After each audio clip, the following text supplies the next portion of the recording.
Hola, ¿qué tal están? Bienvenidos. Soy José Manuel López García. Repaso y atención. El tema del que voy a hablar está relacionado con la atención en el estudio, el repaso en el proceso de estudio. Está claro que, según señala Bernabé Tierno, este psicólogo y pedagogo fallecido ya hace unos años, los conocimientos aprendidos se van olvidando progresivamente si no se repasan. Esto lo dicen todos los psicólogos, los pedagogos, los psicólogos, los psiquiatras, y es algo evidente, cualquier experto en educación lo sabe. La función del repaso es crucial, es decisiva. Y diríamos que está muy claro también que los repasos en el estudio deben hacerse con una adecuada periodicidad. Lógicamente, uno de los mejores métodos para estudiar es el método de recitación-repetición, ya que es esencial siempre, por supuesto, que se comprenda el contenido que se pretende memorizar con esas repeticiones. Lo que no sirve tampoco es la memorización sin entender, porque en ese caso simplemente se repiten palabras sin entenderlas o frases sin comprenderlas. Ya decía Hermann Ebbinghaus que si se estudia un tema en 3 sesiones distintas en lugar de en una única, se tarda la mitad del tiempo en aprenderlo, con lo cual la práctica de estudio distribuida, realizada de una forma correcta, acelera los tiempos de retención y de aprendizaje, de consolidación, por tanto, de lo aprendido en la memoria a largo plazo. Lo aprendido pasa de la memoria a corto plazo a la memoria a largo plazo y queda retenido ahí de una forma prácticamente indefinida en el tiempo. Por otra parte, el tiempo que se tarda en repasar dependerá siempre de la dificultad que tenga cada materia para el estudiante, como es lógico. Esto se ha repetido siempre muchas veces, pero a veces conviene insistir en ello porque algunos estudiantes se olvidan de ello.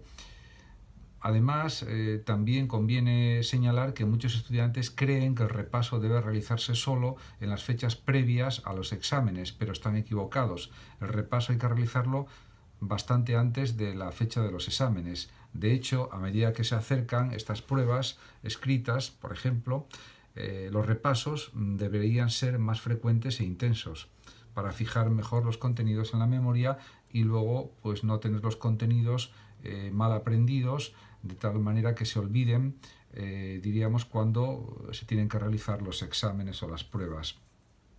Realmente la cuestión del repaso también va muy unida a la de la atención, a los procesos atencionales. Y por tanto habría que recordar que hay 5 aspectos fundamentales que diríamos son imprescindibles para un buen proceso de estudio. Y son, por supuesto, la atención en clase, las preguntas al profesor sobre lo que no se entiende o sobre lo que se quiere tener más información o más conocimiento. También la posibilidad de salir voluntario para dar la lección o simplemente para realizar más preguntas. Hacer también, por supuesto, las tareas de clase y las tareas o el trabajo personal en casa. Y también otro factor muy importante para mejorar las técnicas de estudio sería estar a gusto en clase y sentirse partícipe de lo que está explicando el profesor o la profesora. Realmente la atención voluntaria también es otro elemento muy a considerar, muy a tener en cuenta, ya que es absolutamente necesaria en cualquier trabajo intelectual. La concentración es indudablemente algo decisivo y supone estar inmerso en el tema o objeto atencional de modo exclusivo. También son muy importantes la constancia en el estudio y la perseverancia y la firmeza. Además, la capacidad de adaptación de la atención supone que el estudiante puede cambiar su foco de atención hacia otro tema y estudiarlo también con la misma energía, con la misma fuerza que estudió el tema anterior. En cuanto a la motivación, está claro que los estudiantes deben dedicar toda su energía psíquica en el proceso de estudio, en lo que estudian. El interés, por otra parte, es una disposición favorable para el aprendizaje que indudablemente aumenta el rendimiento académico y disminuye la fatiga.